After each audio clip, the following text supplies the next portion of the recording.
Before we begin, I want to send a nice greeting to those people who are members of the channel. There are 10 in total and you can see them all here.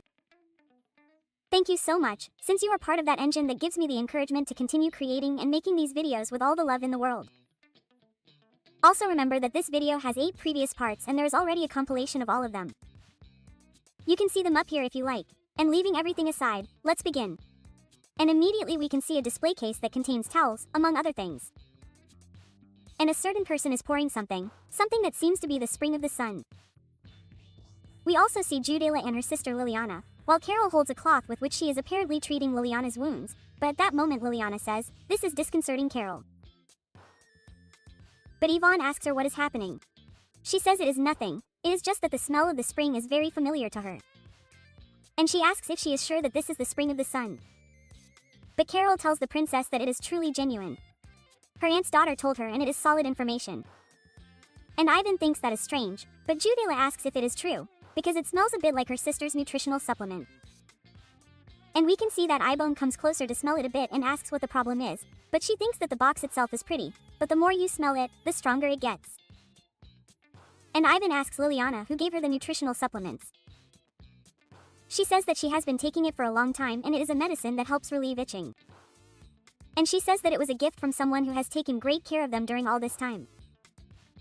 But Ivonne asks if they still have it, but Odiada says no and doubts it very much, but it has definitely helped them a lot. Ivonne says okay and understands for now. She leaves and asks Carol to follow her for a moment. She tells the princess yes. Once outside the gate, Ivonne asks Carol if she knows who the acquaintance is who gave Liliana nutritional supplements. Carol says that if she remembers correctly, she heard that it was a member of the Barden family and she says yes. And the Rodney family has served them for generations. And Ivonne mentions that she has heard of Barden and has heard it a lot in some places. She opens her eyes as she looks a little worried remembering Giselle and Barden Bourbon. And she says that they belong to the Empress's family and mentions that in the Guardians of the Empire, one of the most accomplished diplomats and saviors of the poor, a role model for the nobility in the Whiting Empire. And there is only one man who fits all those labels, Empress Giselle Barden. And she took the place of the previous emperor, who gave his life to save her from an assassin. And that began to have repercussions both inside and outside the empire. But thanks to her extraordinary political acumen and excellent wit, she became the greatest leader of all time. And when all her children died, she adopted Adrian, the son of a concubine, and raised him as her own son. And that is a famous anecdote that shows that the Empress also has a great personality, and that is why all the people of the empire respect her, including the Crown Prince Adrian, who also honors his mother, the Empress, having a very close relationship. And immediately we see the Empress, but someone approaches from behind her. It is the prince who surprises his mother and she asks if it is Adrian. He answers his mother, who is a little surprised because she thought he had already grown up. But the prince says that there are only the two of them there and asks her to please allow him that. The Empress says that she cannot help it because it will be her son's birthday soon, so she will turn a blind eye. Adrian tells his mother that it's been a long time and the Empress says that time flies. Asking if that's not the case, she also asks her son if there's a gift he would like to receive. Adrian says that he hasn't thought of anything and he knows that she already has a gift prepared. But his mother tells him that even so, if he thinks of something he wants, he should just tell her because she will do whatever she can to get it. The prince asks her if there's anything he wants, his mother says sure. And Adrian says that sometimes it's hard for him to understand his mother and asks her how she can be so kind to him. The Empress is behind her son and from the look on her face, she has a strange expression that hides something. But the prince says that he hasn't done anything for her and is not her biological son. But at that moment, arms approach from behind the prince. It's his mother who hugs him and tells him that he is a gift from heaven to her. And simply his existence is a great joy and strength. And this while the scene becomes more romantic than familial. But Adrian is a little shy while his mother continues hugging him and the prince, at that moment, places a flower in his hair and says he knows it's a stupid question, and thanks his mother for everything, who smiles as we cut to another scene observing the beautiful flower she placed on the Empress's head. On the other hand, Ivonne is writing in front of a jar containing the same flowers and she mentions that the Rodney family has worked as assistants to the Barden family for generations, but suddenly, a disease appeared in the Viscounty that affected the future successor, Liliana, for which she was later expelled from her house. And someone from the Cardin family continued to provide nutritional supplements to alleviate the symptoms, but wonders why that medicine has an aroma so similar to the spring of the sun. Or what? So what does that mean? YV wonders if they smell similar because they both have ingredients that are good for the skin. So the sun spring can certainly be a good cure for skin diseases. But she wonders what this strange feeling of dissonance is. And she calls Carol and asks if she knows who the current Viscount of Renací is. Carol says that she heard that it was her cousin from Ova, and they say that he is a very lazy and greedy person. And Bon wonders if that is all she knows, but she falls into thought and asks if she doesn't find it a bit suspicious, because it seems that her cousin did something to cause Liliana's skin disease. Carol says that she thinks so too, but Ivan wonders, how did he cause the skin disease? And why would the Garden House help a fallen noble like Liliana, being the most respected house in the Empire, since they are related to Empress Giselle? But she wonders if perhaps they do it out of kindness, but something comes to her mind and she looks a little shocked. Carol asks the princess what's wrong, and she wonders if it's because she was overthinking and says that she suddenly got a migraine, but she's fine. But she thinks that none of that really has to do with her. But she asks for a moment because both families could be the product of competition. She stops writing and asks Carol if she thinks she could covertly investigate the person who gave Liliana the supplements. Carol stares at her, but Ivan thinks she's asking too much and Liliana says it's too difficult. But Caro tells the princess no because it simply surprises her since it was the first time she had asked her for something like that. And Bon asks her what she's saying, how is that possible? But Carol says that she's Carol of Miron, niece of the leader of the Intelligence Guild LRT of Demarin. This leaves Bokia open to Ivan, who screams and asks her how she came to say that she's the niece of the leader of the Intelligence Guild. And Ivan wonders why a girl like her is working as her maid, but Carol says that apparently she didn't know. And this while smiling happily. Ivan thinks that of course she didn't know, although she suspected that she was someone unusual and gutsy. But she remembers her kind manner, because when she requested an exclusive maid, Carol was honored and, right after the earring exploded, she thanked the princess because she was fine with her. And when the prince gave her the gift of unknown origin, she asked to check it. And Ivan mentions that she never thought she had any connection with the Intelligence Guild and says that since that was the case, she will give her permission to spend the night out and asks if she could investigate the sun spring as well. Carol says yes, princess, but however, if she is not there, she asks who will take care of her. Yvonne puts her hand on her head and looks worried because she forgot about that and thinks that her only exclusive maid is Carol. But Carol says that in her opinion Udella would do a good job as the princess's second exclusive maid. Yvonne asks her if she's talking about Udella. Carol says yes and she's sure Judela will love it. And Ivan says that she certainly seems to have a good personality. Well, here we see Liliana and Judela. And there's also the planned layout because on the right is Carol's room, but on the left will be the Rodney sisters' room. Evan thinks that if she becomes their maid, they'll assign her a room close to hers and that way the sisters can stay together. And she says that's a good idea, and then she asks her to investigate what she asked of her, please. Carol asks her to leave it to her, but a few minutes later we can see that Judela is knocking on the princess' door. And Ivan tells her to go ahead and they've arrived just in time because they were talking about the two of them and asks Liliana how it went. Judela says that her sister took a bath and got dressed to go there and immediately we can see Liliana enter. She is a little nervous and despite her illness she is very pretty. And Ivan says that she should go because that makes her look much better and asks them both to go there. But Liliana asks if she is sure that she wants her to dress like that, because it must be very disgusting. Yvonne says that she is fine and asks a certain person in front of her if she thinks she looks disgusting. She says that not at all, but her expression shows a bit of disgust. And Aben says that if she hears something like that in that mansion she should tell him immediately because she is his assistant and deserves to be treated as such. Liliana falls silent and starts to approach and thanks the protagonist for her consideration. YV says that it is not consideration because it is natural for her to receive that treatment. And that is Mrs. Mona, the head maid. And she tells Mona that she is Liliana, who will be working as her assistant from that day on. They both greet each other. And Yvonne tells Judela that from that day on she will be her exclusive maid and she has already notified the head maid. Judela asks her what she says and Mona says that Udela's position in the kitchen is filled, so she can start from that same day and they will have their room ready by that day at the latest. And Yvonne says that now that they are her assistant and maid they should use a room close to hers. So she assigned them the same room and asks them if they have any objections to that, because even if they do, she won't accept it. And she tries to look evil, but she is still very good. Both sisters look at each other and Mona tells Judela that she should go with her now because she will give her a quick training. We can see that Judela is very happy, so much so that she tears up a little and tells the lady yes and she will do her best. And this while his sister looks at him with much love and affection. But at that moment Mona tells Ivonne that the number of people who will work for her suddenly increased.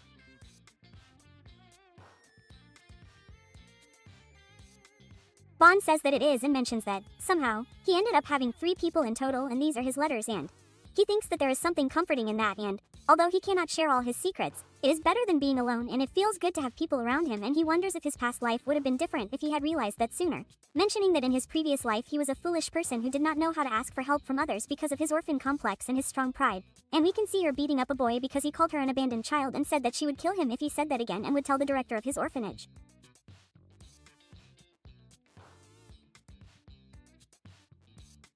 Also at work this guy asked her to listen because he is good at it and told him that he needed him for the next day. And she mentions that if she had made friends and colleagues with whom she could share her feelings, perhaps she would not have lived isolated from others. And both she and the Ivonne of the past are similar in their strong sense of pride and in that they were always alone. But at that moment she feels something strange and thinks that this feeling is because she wonders if she has another illness and hopes that it is not that. And at that moment Mona tells Ivonne that they will retire now and Ivan says yes and asks her to take care of her and tells Liliana that then they will also leave. Liliana is a little disconcerted, but Ivan says that she has to prove her abilities and she is leaving. But we move on to another side and someone asks what she says. What is that, princess? And Ivan says that in addition to receiving treatment, she must also do her job as his assistant and that will be her first mission. And according to that she knows how to speak 5 languages, including the ancient one. She also studied national law, administrative law, geography, diplomacy and accounting. And he asks her if it is true. Liliana says yes, that's true. And she already looks a little worried. And Ivan tells her that she's prepared a simple job that suits her skills and isn't that big of a deal, so she'll explain it to her step by step. Liliana says yes, but she still looks worried, while Ivonne asks her to look there, because that's a document that lists the types and quantities of monsters that have appeared in each region over the last 100 years. And Liliana says that monsters are a problem for people's safety. And Ivan asks her to go over them one by one and place them on that map like that. And it may seem like a simple task, but she can't let just anyone do it. And she won't be able to do it if she doesn't understand the types of monsters, quantities, and geography. But Liliana says that she's glad there's something she can do because it makes her itch less when she focuses on something. And for this reason Ivonne asks her if she'd rather have a headache, but Liliana says that when she stays still, all she has are negative thoughts. At this, Ivonne looks very emotional and thinks that all his efforts and knowledge have been wasted due to his skin disease and that he must be suffering a lot and hopes that he gets better soon. And Ivan says that she will take care of it because she has things to do, so she will leave and asks him to let her know when he is finished. And Ivan immediately leaves and Liliana is left alone and she looks at the map and immediately starts writing and does this while smiling because she is quite happy. And immediately we go to another side and we can see Barden sleeping. He looks somewhat distressed or rather too much so. And immediately we go to his dreams where someone asks him to let her help him and that is how he walks. It is Barden with what appears to be his little sister Ivan. And he himself tells Ivonne that well done, because she has already stood up by herself and while hugging her he says he is looking forward to running with her. In the same dream we go to another side, where the little girl arrives while her brother is reading. And this time the girl tries to climb the furniture and he holds out his hand to finish helping her. And after this he tells Ivonne that she did a good job. We change the scene, but in the same dream where someone is creating some magic. It is Barden himself who asks his sister if it is not amazing, because it is very difficult, but he is good and learns quickly and tells her that his older brother will teach him. And little Ivan is quite surprised. And we can see that she asked her brother if he is doing well, but she was doing exactly better than him. And this changed Barden's countenance a little and we can see that Ivonne also won while running, while his brother was somewhat tired behind. In what seems like a horse race, Ivonne also took the lead and when it was time to be admitted to the academy, she was congratulated for being the youngest person.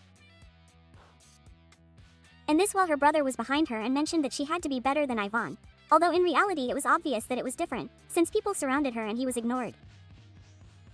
At that moment, the little girl called out to her brother, but he turned his back on her in response. And we can see that in the midst of the crowd, Ivonne felt strange while her brother turned and continued walking, and she looked very sad. After this, Barden's life continued and he himself chatted with his friends while his sister was a short distance away, simply alone all the time. And it was like that with Ivonne, and she had to start living in the shadows until one day she was reading. And Barden was looking at her from the corner of his eye until Ivonne realized his existence and saw him too. But something surprised Barden quite a bit, and it was the raw look of his sister Ivonne. But at that moment Barden wakes up scared and wonders what the dream was about. But even though it is blurry, you can see our beautiful and kind Ivonne from the present. The same one who asks her brother if he was surprised or if he has already woken up. Barden is a little uncertain and he shouts, exclaiming to God. Yvonne Bon is surprised because that is a reaction she had never seen before, and apparently she shouldn't have gone. We can see Barden looking quite bad and he only mentions his head. At that moment his sister takes something that we had already seen and tells her that he is very weak to alcohol and asks him to take that for his hangover. But Barden asks Ivonne if something happened or what she is doing there or why she has such a strange hairstyle. But Ivonne tells her brother that he is in no condition to criticize her, and besides his hair is a complete mess. And she says that she heard that her brother was not feeling well, so she went to see how sick he is. At this, Barden, who was taking his medicine, drops him on his pajamas quite terrified. And he asks his sister if that means that she went to check on him. Yvonne says yes and asks her why she is reacting like that. Barden says that it surprises him a little because since they were children he has been sick many times, but in all that time she had never visited him. To which Ivonne turns her face and says that she has matured and is sorry if she disappointed him, but she laughs because now that she has confirmed that he is fine, he will leave. But at that moment, Barden calls Ivonne before she leaves and Ivonne asks him what is wrong. And Barden says that, to be honest, he also went to her room when she got sick.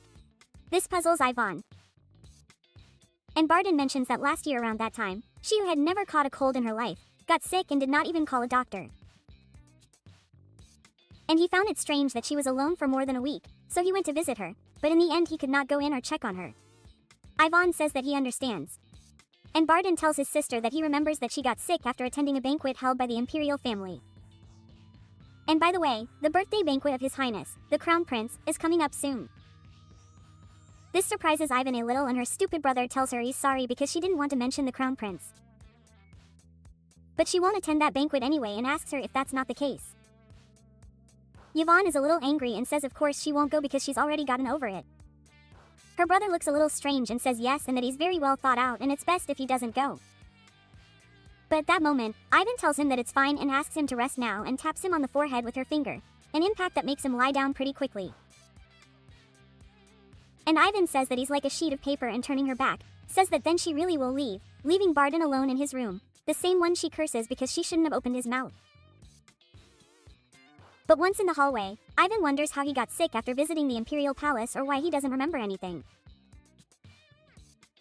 She looks quite thoughtful, but a little sad, thinking that she has absorbed most of Yvonne's memories, so why doesn't she remember that?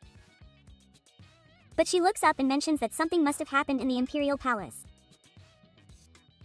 And although Yvonne could have hurt someone, she wonders who would dare to hurt her, and she looks worried again because no matter how much she thinks about it, she can't understand it, but she turns and thinks that she should take it easy. And now the most important thing is to treat the magical amnesia. But we move on to another side and they mention that the next day at the residence of the Duque de Yels we can see him asking if he has prepared the material he requested. He asks Arthas, who says yes, and the amount of tills that are currently on the market, the number of mines where they are located and who their owners and main shareholders are, and even the best accessory in the capital. He has prepared everything the Duke asked for. Anguillas tells him that he has done a good job and thanks to him things will progress quickly. But why is Art suddenly interested in the tills, or why does he need an advisor? The Duke smiles because he has something important to do and immediately enters where there are a few people leaning over and says that from now on he will start that meeting to monopolize the tills within the empire and will not receive visitors until the afternoon, and asks him not to let anyone near the meeting room. We can see Art puzzled, the same one who asks the Duke to wait a moment and asks him why he suddenly wants to buy them. Because it is not worth investing in the tills because they have no use. The Duke is quite happy and says that it does not matter because he will give them to everyone as a gift to the princess. That's it, girls and boys, for part 9 of this video. I did not suppose to come out so soon, but suddenly they have published 3 chapters. So, that's it. I hope you like it, and as always, your kind support.